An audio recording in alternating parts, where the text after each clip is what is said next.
bagi orang-orang yang mampu mengadakan perjalanan ke sana. Barang siapa mengingkari kewajiban haji, maka ketahuilah bahwa Allah Maha Kaya, tidak memerlukan sesuatu dari seluruh alam. Katakanlah Muhammad, wahai ahli kitab, mengapa kamu mengingkari ayat-ayat Allah, padahal Allah Maha menyaksikan apa yang kamu kerjakan? Katakanlah Muhammad, wahai ahli kitab, mengapa kamu menghalang-halangi orang-orang yang beriman dari jalan Allah? Kamu menghendakinya jalan Allah bengkok, padahal kamu menyaksikan, dan Allah tidak lengah terhadap apa yang kamu kerjakan. Dan bagaimana kamu sampai menjadi kafir, padahal ayat-ayat Allah dibacakan kepada kamu, dan Rasul-Nya Muhammad pun berada di tengah-tengah kamu. Barang siapa berpegang teguh kepada agama Allah, maka sungguh dia diberi petunjuk kepada jalan yang lurus. Wahai orang-orang yang beriman, bertakwalah kepada Allah sebenar-benar takwa kepadanya, dan janganlah kamu mati kecuali dalam keadaan muslim. Dan berpegang teguhlah kamu semuanya pada tali agama Allah, dan janganlah kamu bercerai-berai. Dan ingatlah nikmat Allah kepadamu ketika kamu dahulu masa jahiliyah bermusuhan, lalu Allah mempersatukan hatimu, sehingga dengan karunia-Nya kamu menjadi bersaudara. Sedangkan ketika itu kamu berada di tepi jurang neraka, lalu Allah menyelamatkan kamu dari sana. Demikianlah Allah menerangkan ayat-ayat-Nya kepadamu agar kamu mendapat petunjuk. Dan hendaklah di antara kamu ada segolongan orang yang menyeru kepada kebajikan, menyuruh berbuat yang ma'ruf, dan mencegah dari yang mungkar. Dan mereka itulah orang-orang yang beruntung. Dan janganlah kamu menjadi seperti orang-orang yang bercerai-berai dan berselisih setelah sampai kepada mereka keterangan yang jelas. Dan mereka itulah orang-orang yang mendapat azab yang berat. Pada hari itu ada wajah yang putih berseri, dan ada pula wajah yang hitam muram. Adapun orang-orang yang berwajah hitam muram, kepada mereka dikatakan, mengapa kamu kafir setelah beriman? Karena itu rasakanlah azab disebabkan kekafiranmu itu. Dan adapun orang-orang yang berwajah putih berseri, mereka berada dalam rahmat Allah, surga. Mereka kekal di dalamnya. Itulah ayat-ayat Allah yang kami bacakan kepada kamu dengan benar. Dan Allah tidaklah berkehendak menzalimi siapapun di seluruh alam. Dan milik Allah lah apa yang ada di langit dan apa yang ada di bumi. Dan hanya kepada Allah segala urusan dikembalikan. Kamu umat Islam adalah umat terbaik yang dilahirkan untuk manusia, karena kamu menyuruh berbuat yang ma'ruf dan mencegah dari yang mungkar, dan beriman kepada Allah.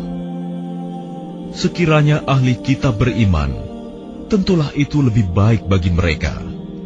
Di antara mereka ada yang beriman, namun kebanyakan mereka adalah orang-orang fasik.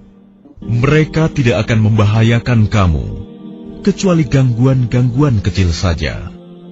Dan jika mereka memerangi kamu, niscaya mereka mundur berbalik ke belakang, kalah. Selanjutnya, mereka tidak mendapat pertolongan.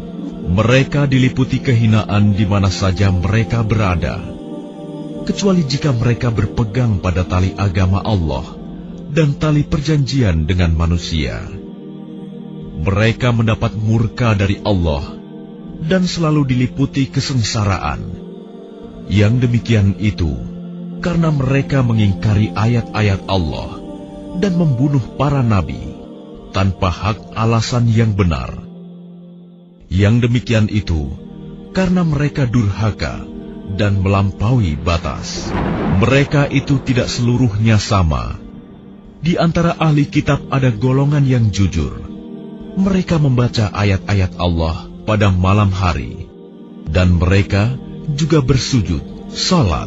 Mereka beriman kepada Allah dan hari akhir, menyuruh berbuat yang ma'ruf dan mencegah dari yang mungkar, dan bersegera mengerjakan berbagai kebajikan. Mereka termasuk orang-orang saleh, dan kebajikan apapun yang mereka kerjakan, tidak ada yang mengingkarinya. Dan Allah Maha mengetahui orang-orang yang bertakwa. Sesungguhnya orang-orang kafir, baik harta maupun anak-anak mereka, sedikit pun tidak dapat menolak azab Allah. Mereka itu penghuni neraka, dan mereka kekal di dalamnya. Perumpamaan harta yang mereka infakkan di dalam kehidupan dunia ini, ibarat angin yang mengandung hawa sangat dingin, yang menimpa tanaman milik suatu kaum yang menzalimi diri sendiri. Lalu angin itu merusaknya. Allah tidak menzalimi mereka, tetapi mereka yang menzalimi diri sendiri. Wahai orang-orang yang beriman, janganlah kamu menjadikan teman orang-orang yang di luar kalanganmu, seagama, sebagai teman kepercayaanmu. Karena mereka tidak henti-hentinya menyusahkan kamu. Mereka mengharapkan kehancuranmu. Sungguh, telah nyata kebencian dari mulut mereka, dan apa yang tersembunyi di hati mereka lebih jahat. Sungguh, telah kami terangkan kepadamu ayat-ayat kami, jika kamu mengerti. Beginilah kamu menyukai mereka, padahal mereka tidak menyukaimu, dan kamu beriman kepada semua kitab. Apabila mereka berjumpa kamu, mereka berkata, "Kami beriman." Dan apabila mereka menyendiri, mereka menggigit ujung jari karena marah dan benci kepadamu. Katakanlah, matilah kamu karena kemarahanmu itu. Sungguh, Allah Maha mengetahui segala isi hati. Jika kamu memperoleh kebaikan, niscaya mereka bersedih hati. Tetapi jika kamu tertimpa bencana, mereka bergembira karenanya. Jika kamu bersabar dan bertakwa, tipu daya mereka tidak akan menyusahkan kamu sedikitpun. Sungguh, Allah Maha meliputi segala apa yang mereka kerjakan. Dan ingatlah, ketika engkau Muhammad berangkat pada pagi hari meninggalkan keluargamu untuk mengatur orang-orang beriman pada pos-pos pertempuran. Allah Maha mendengar, Maha mengetahui. Ketika dua golongan dari pihak kamu ingin mundur karena takut, padahal Allah adalah penolong mereka. Karena itu, hendaklah kepada Allah saja orang-orang mukmin bertawakal. Dan sungguh, Allah telah menolong kamu dalam perang Badar, padahal kamu dalam keadaan lemah. Karena itu, bertakwalah kepada Allah agar kamu mensyukurinya. Ingatlah ketika engkau Muhammad mengatakan kepada orang-orang beriman, apakah tidak cukup bagimu bahwa Allah membantu kamu dengan 3.000 malaikat yang diturunkan dari langit? Ya, cukup. Jika kamu bersabar dan bertakwa ketika mereka datang menyerang kamu dengan tiba-tiba, niscaya Allah menolongmu dengan 5.000 malaikat yang memakai tanda. Dan Allah tidak menjadikannya pemberian bala bantuan itu, melainkan sebagai kabar gembira bagi kemenanganmu, dan agar hatimu tenang karenanya. Dan tidak ada kemenangan itu selain dari Allah yang Maha Perkasa, Maha Bijaksana. Allah menolong kamu dalam perang Badar dan memberi bantuan adalah untuk membinasakan segolongan orang kafir atau untuk menjadikan mereka hina, sehingga mereka kembali tanpa memperoleh apapun. Itu bukan menjadi urusanmu Muhammad.